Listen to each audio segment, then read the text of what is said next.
যা যা চল যা আর ওই মাইকটা একটু খালি দেবো তার কথা দিয়ে করতে মাইকের নেতা দেখো ওই দিকে তুই দিচ্ছে না পরে যখন আসতে পারবে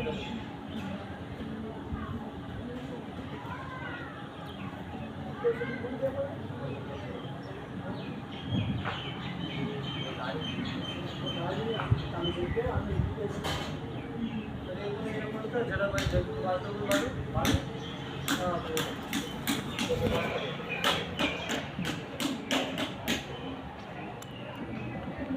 জয়নিত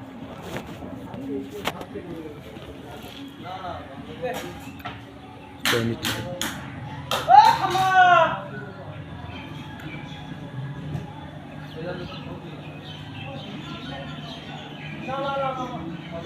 জয়নিত জয় গৌর। তো আমাদের একটু সমস্যার জন্য আমরা 5 মিনিট পাঠ অফ রেখেছিলাম।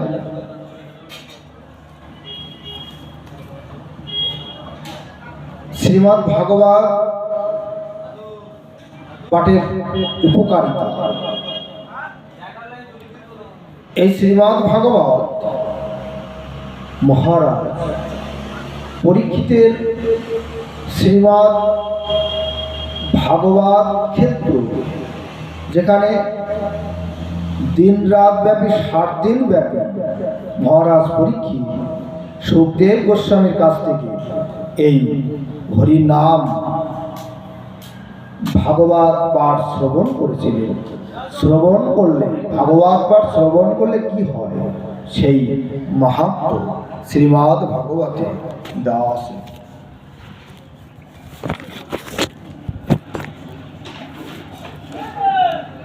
সুত বলে শোনো শোনো মনীন্দ্র সব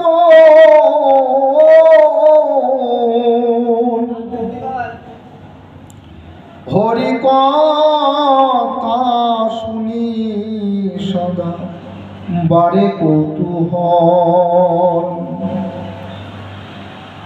মাতৃগর্ভে পরীক্ষিত আসিলা যখন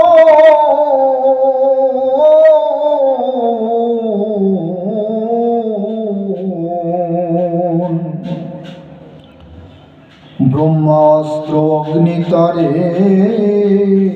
করিল দহন। কিন্তু কৃপা কিন্তু দয়াময় হরির কৃষ্ণের কৃপা প্রাণ তার নাই নষ্ট নাই হইল সে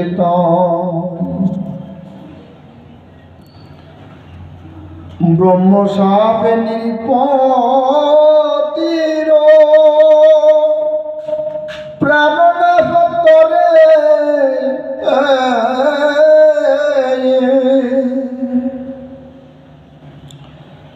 তখন আসিল যবে রুদ্রমূর্তি ধরে। ভগবান প্রতি ভক্তি ছিল অতিশয়,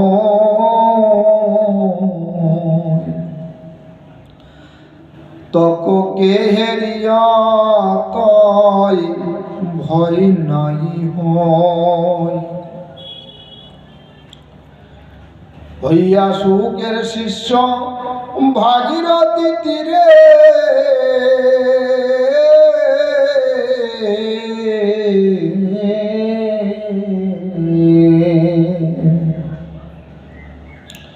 শ্রীহরির জন্ম কথা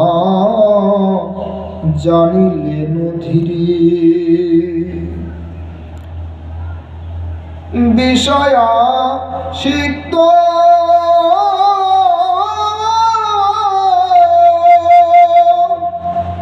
সব পরে পরে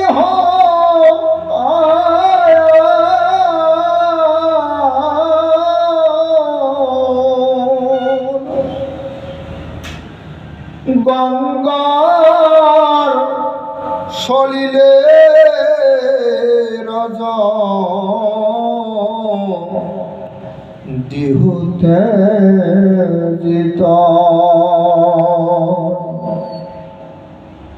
মানুষ যখন কোনো ভক্ত অন্তরে ব্যথা পায় তখন তার মনে একটা দুঃখ অনুভূত হয়। যে ভক্ত কৃষ্ণপদী মতি হবে, হরিনামে যার অশ্রু ঝরে, তখন তার কাছে এই বিশ্ব ব্রহ্মাণ্ড যেন অসহায় মনে হয়। তিনি যেন তখন অন্য এক জগৎ পান, অন্য এক বিশ্ব পান, যে বিশ্বতে পান্তরে হরিনাম ভগবানের অনুভূতি থাকে।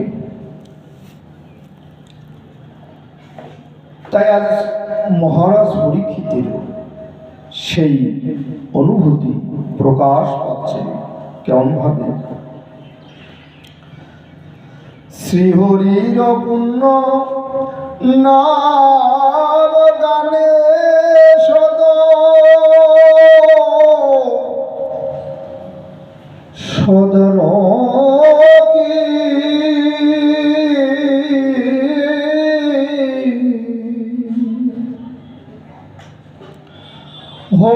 হরিনাম সুনিবারে সদা যাহার মতি সুদাময় হরি কথা যেবা করে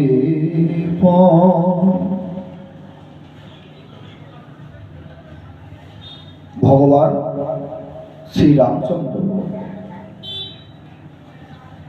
যখন বনবাসী হয়েছিলেন, যখন রাবণ মা সীতাকে যখন হরণ করলেন, তখন ভগবান শ্রী রাম ঠিক তার মনের মধ্যে এমন একটা দুঃখের অনুভূতি পেয়েছিলেন। এবং রাজা হরিশ্চন্দ্র, যিনি সব কিছু রাজ্য অর্থ করি যা কিছু ছিল সব কিছু তিনি দান করে দিয়েছিলেন নিজের পুত্রের সদ্দাহ করার মতো করিও তার কাছে সেদিন ছিল না। সেদিন রাজা হরিশ্চন্দ্রের কাছে এমনি ভাবে এ পৃথিবী থেকে অন্য পৃথিবীর মাহাত্ম্য অনুভব হয়েছিল। তাই ভগবান রামচন্দ্রেরও মা সীতা জানকীকে যখন রাবণ হরণ করেছিল, যিনি ভগবান হয়ে এই দুঃখের সমস্যা সম্মুখীন হয়েছিলেন। মা জানকীর হরণের তরে ভগবান রামচন্দ্র ব্যথিত, জগতের মাঝে জগৎকে ভগবান দেখালেন সহন বুদ্ধির প্রকাশ আজ মরা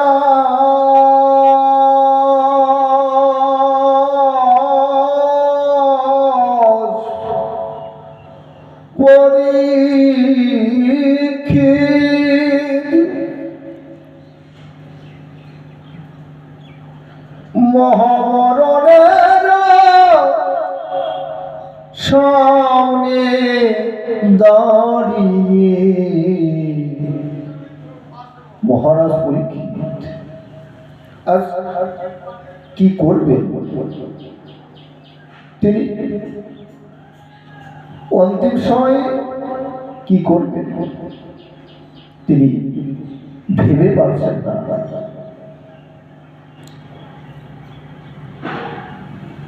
শ্রমিকমণি পুত্র শ্রীঙ্গী যখন মহারাজ পরীক্ষিতকে অভিশাপ করেছিলেন যে আমার পিতার বলে যে মরা সর্প জড়িয়ে দিলে তার যেন সপ্তম দিবসে টঙ্কুর দংশনে মৃত্যু হয়। যখন মহারাজ পরীক্ষিত এই খবর শুনতে পেলেন তখন মহারাজ পরীক্ষিতের কোনো অনুশোচনা হয়নি। তিনি একজন পাণ্ডব বংশের রাজা হয়ে একজন মহামুনির গলে মরা সর্প তিনি যখন জড়িয়ে দিয়েছিলেন তিনি তখন অনুভব করেননি যার ফল কি হতে পারে। শ্রমিকমণির পুত্র শ্রীঙ্গী যখন মহারাজ পরীক্ষিতকে অভিশপ্ত করলেন, শ্রমিকমণি যখন জানতে পারলেন তার পুত্র শ্রীঙ্গী মহারাজ পরীক্ষিতকে অভিশপ্ত করলেন তিনি তখন বেদনায় ব্যতীত হয়েছিলেন। শ্রমিকমণি এমন ধার্মিক রাজা তাকে কি অভিশাপ করলি, না জেনে তাকে অভিশাপ করলি, তুই এটা ভুল করলি পুত্র, তুই এটা ভুল করলি। যারা আজ জগতের উপকারার্থে যে পাণ্ডব বংশে ভগবান শ্রীকৃষ্ণ অর্জুনের রথের সারথি হয়েছিল, আজ তুই সেই বংশের শ্রেষ্ঠ রাজা মহারাজ পরীক্ষিতকে অভিশাপ্ত করলি। যে মহারাজ পরীক্ষিত রাত্রের বেলায় যখন সমস্ত প্রজাগণ ঘুমিয়ে যায়, মহারাজ পরীক্ষিত সবার মঙ্গলের জন্য এই হস্তিনাপুর ঘুরে ঘুরে দেখে যে আমার কোন প্রজা কেমন সুখে আছে। আজ না জেনে পিতার কাছ থেকে না শুনে তুই কেন মহারাজ পরীক্ষিতকে অভিশাপ্ত করলি? শ্রীঙ্গী কেন অভিশাপ্ত করলি? তুই জানিস এর জন্য বিশ্ব সমাজে কি হতে পারে? তুই কেন আজ মহারাজ পরীক্ষিতকে না জেনে না শুনে না বুঝে কেন অভিশপ্ত করলি?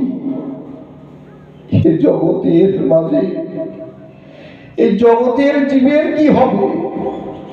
মহারাজ পরীক্ষিত যে বংশে ধর্মরাজ যুধিষ্ঠির, যিনি জীবনে একটু সময়ও মিথ্যে কথা বলেননি। ওই সাইডে দেখেন, ওই যে ওই টোকেন রই না, ওই টোকেনের ঢাকারই দেখেন, ওই ওই ওই ডান সাইডে, হ্যাঁ ওই সাইড, ওই যেখানে চন্দনের বাড়িটা থাকে ওই জায়গায়। যারা একটু সময়ের জন্য মিথ্যে কথা, মিথ্যাকে আশ্রয় করেননি, আর সেই বংশের মহারাজ পরীক্ষিতকে কেন কি অভিশাপ্ত করলি? অভিশাপ আমাদের জীবনময় অভিশাপ। আমরা জীবনময় অভিশাপ্ত হয়ে আছি। এমন অভিশাপ যে অভিশাপ কারোর জীবনে মঙ্গল বয়ে আনে, আবার কারোর জীবনে দুঃখ নিয়ে আসে। যে অভিশাপে ভগবান যখন প্রভার যজ্ঞ শেষ করে ভগবান গোলক বৈকুণ্ঠ ধামে অবতীর্ণ হবেন, তখনও ভগবান অভিশাপ পেয়েছিলেন। যে অভিশাপে ভগবানের যদুকুল মুক্ত হয়ে গোলক বৈকুণ্ঠ ধামে অবতীর্ণ হয়েছিলেন। তাই মহারাজ পরীক্ষিতের অভিশপ্ত হলেন বটে, কিন্তু মহামুনি সমীর মুনি মনে অন্তরে তিনি ব্যথা অনুভব করলেন। কি ব্যথা? তুই পুত্র শৃঙ্গী, তুই যদি অন্য কোন রাজাকে অভিশাপ্ত করতিস, আমি এত বেদনায় ব্যথিত হতাম না। যে বংশ যে কুলকে উদ্ধার করেছে, কুরুক্ষেত্রের মাঠে যুদ্ধ করেছে, ধর্ম সংস্থাপনের জন্য যুদ্ধ করল, আজ তুই সেই রাজাকে অভিশাপ্ত করলি। মহারাজ পরীক্ষিত যখন এই অভিশাপের কথা শুনলেন, মহারাজ পরীক্ষিত তখন বেদনায় ব্যথিত হননি। মহারাজ পরীক্ষিত চিন্তা করলেন, আমি অপরাধী, আমি অনুশোচনা আসলো, ধিক্কার দিল নিজেকে। আমি এমন এক মহামনির বলে অহংকার ক্রোধ বসে মহাসর্প জড়িয়ে দিলাম। এ তো আমি জীবনে কখনো কল্পনা করতে পারিনি। মহারাজ পরীক্ষিত এমন কাজ করতে পারে আমি কখনো কল্পনা করিনি। আমি নিজেকে কৃত মনে করি।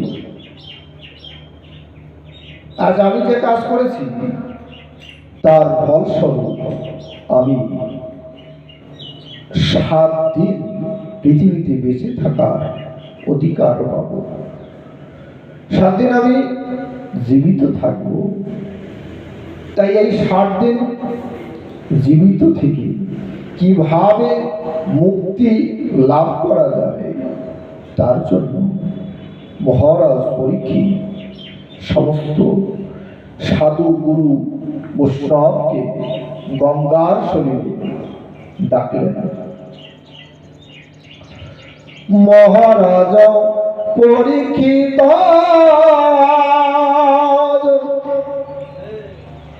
বড় সংকটে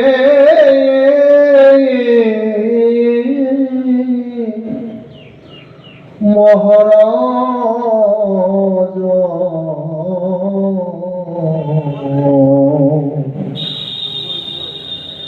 সাধু গুরু বৈষ্ণবের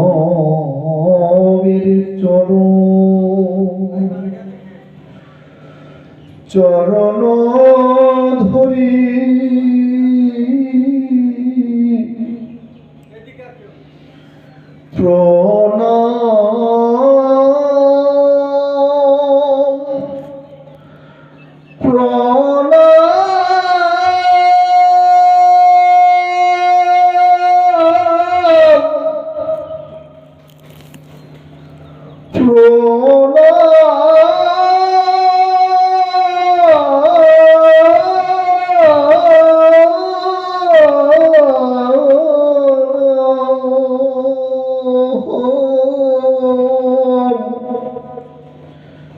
করে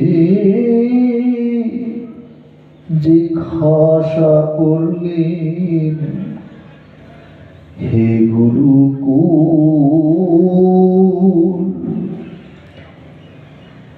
আমার এই দুঃখের দিনে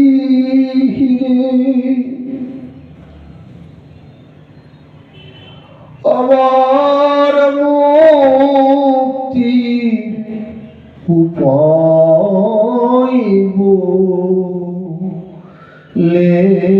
দাও ও ঘুমনিরে সাধু গুরু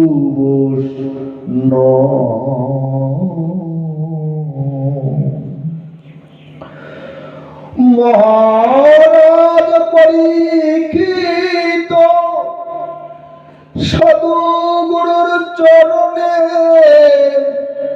প্রণাম জানিয়ে বললেন, গুরু মহারাজ আমার উপায় কি হবে আমায় বলে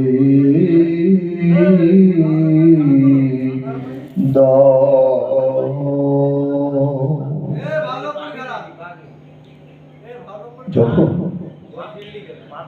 আমরা এই বিশ্ব ব্রহ্মাণ্ডে কোনো বড় সমস্যায় পড়ি, আমরা দেখবেন তখন আমরা ভগবানকে স্মরণ করি, ভগবানের মন্দিরে এসে মানসিক করি, হে ভগবান আমি যদি এই বিপদ থেকে যদি মুক্ত হই, আমি তোমাকে সোনার হার, আমি 10,000 টাকা আমি দিয়ে যাব, কিন্তু তার আগে আমরা কখনো অনুভব করি না, ভগবানের মন্দিরে এসে মাথা ঠকি না, ভগবানকে জিজ্ঞেস করি না, হে ভগবান তুমি কেমন আছো, মা রাধারানী কেমন আছে, তোমার বৈকুণ্ঠ ধামের ভক্তগণ কেমন আছেন, ভগবান আজ তুমি কি প্রসাদ পেয়েছো? আমরা এই কথা কিন্তু অনুভব করি না, কিন্তু যখন আমরা চলে যাই এই বিশ্ব ছেড়ে, যখন আমরা কোনো বড় সমস্যার সম্মুখীন হই, তখন ভগবানকে আমরা অনুভব করি, তখন ভগবানের সাহায্যের আমাদের প্রয়োজন হয়। এর আগে হয় না। এর আগে আমাদের অর্থবল থাকে, অহংকার থাকে, যে অহংকারের মধ্যে আমরা ভগবানকে চিনতে পারি না। যখন অহংকারের যখন এই পৃথিবী ছেড়ে চলে যাবে না, তখন এই অহংকারকে তুমি কোথায় রেখে যাবে? তোমার অর্থবল তুমি কোথায় রেখে যাবে? তোমার বাড়ি গাড়ি, স্ত্রী পুত্র কোথায় রেখে যাবে? তখন এখানে সব ফেলে রেখে ভগবান যেদিন ডাক দেবে, তখন ভগবানের আশ্রয়ের জন্য যেতে হবে। যেতে না চাইলেও যেতে হবে। রবি ঠাকুর বলেছিলেন, মন যেতে নাহি চায় তবে তাকে যেতে দিতে হয়। এখানে থাকতে চাই, যখন থাকতে চাবো তখন সময় থাকবে না, ভগবান থাকতে দেবে না। কেননা এই জায়গার অধিকার ভগবান তোমাকে দিয়েছিল ক্ষণিক সময়ের জন্য, তুমি তার সঠিক ব্যবহার করতে পারো না, তাই তোমাকে ছাড়তে হবে। যিনি পৃথিবীতে এসে অর্থকে অনর্থ করেন, অর্থকে গোবিন্দ সেবায়, বৈষ্ণব সেবায় যিনি অর্পণ করেছেন, তিনি এ জগতের মাঝে ধন্য।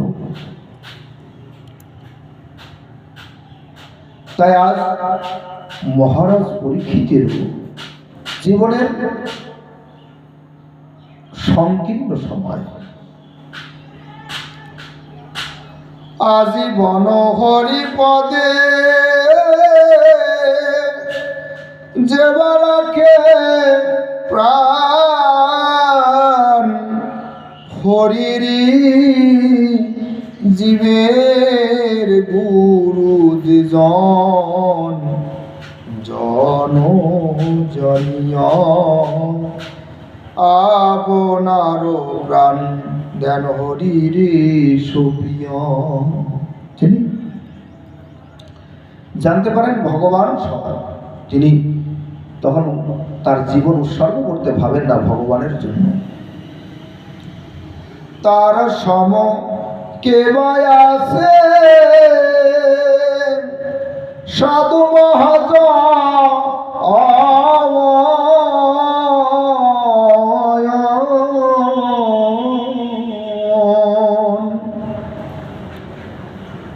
গাই সদা কীর্তি তর দেবদূতগণ,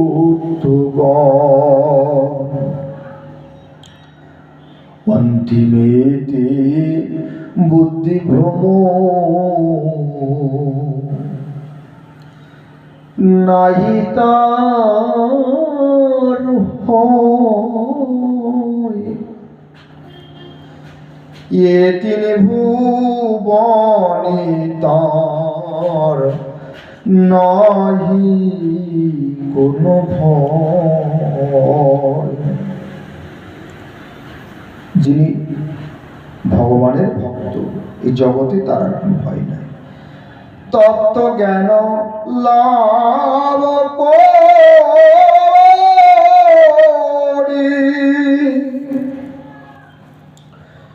মৃত্যু হল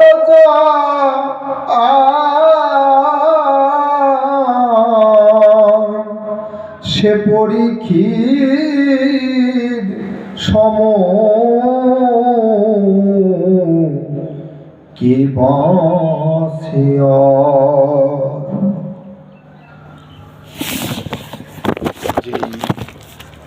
যেই দিন ভগবান সংসার ছাড়িল,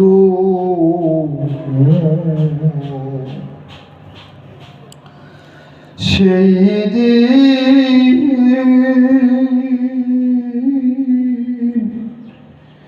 পৃথিবীতে কলি প্রবেশিল।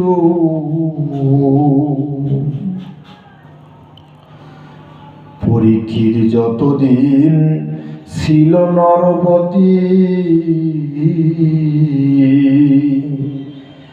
ততদিন ক্ষীণ ছিল কলির শক্তি।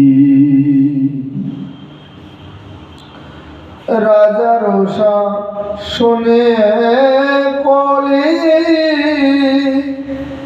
ছিল প্রীতি প্রাণে ভীত প্রাণে।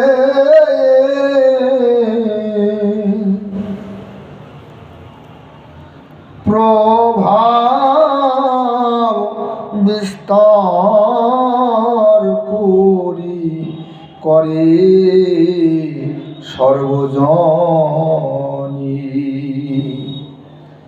রাজার শাসনের কালে সম্রাট মহান